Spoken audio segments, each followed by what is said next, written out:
মৎস্যকন্যা একদিন সমুদ্রের নিচে একটি কঙ্কন পেল, যার দাম ছিল পুরো $10 বিলিয়ন।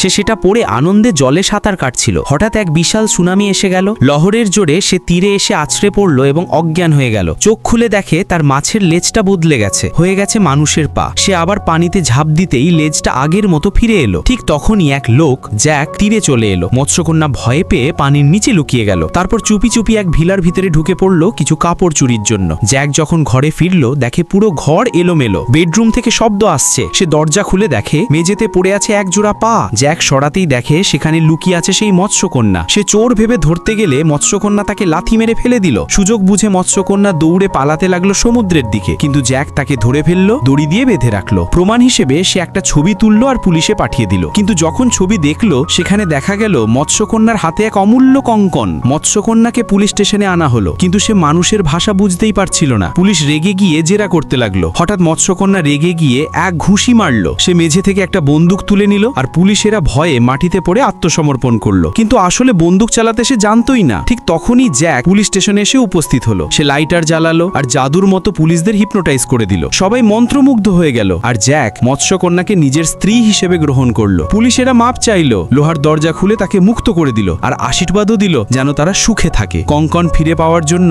জ্যাক মৎস্যকন্যাকে শপিং মলে নিয়ে গেল, সুন্দর সুন্দর জামা আর জুতো কিনে দিল। তারপর নিয়ে গেল ডিনারে। মৎস্যকন্যা নুডলস তুললো আর মুখে পুরে ফেললো। জ্যাক তার চুল সরিয়ে মুখ মুছে দিল, তারপর ভালোবাসায় খাইয়ে দিল। হঠাৎ সে লাইটার জ্বালালো আর জাদুর মতো দড়িটা হাড় হয়ে গেল। সে হাড়টা মৎস্যকন্যার গলায় পরিয়ে দিল। মৎস্যকন্যা হাসলো, ভালোবাসায় তাকালো জ্যাকের দিকে, কিন্তু এখন কঙ্কনটা জ্যাকের হাতেই ছিল। সে মৎস্যকন্যাকে আবার মলে নিয়ে গেল আর তাকে একা ফেলে চলে গেল। মৎস্যকন্যা অপেক্ষা করতে লাগলো যতক্ষণ না মল বন্ধ হয়ে যায়। পরে তাকে মল থেকে বের করে দেওয়া হলো। তীব্র বৃষ্টি শুরু হলো আর মৎস্যকন্যা ভয়ে কুঁকড়ে বসলো। হঠাৎ তার মাথার ওপর একটা ছাতা এলো। উপরে তাকিয়ে দেখে জ্যাক দাঁড়িয়ে আছে। সে হাত বাড়ালো, জ্যাকও হাত ধরলো, কিন্তু এবার আর ছাড়লো না।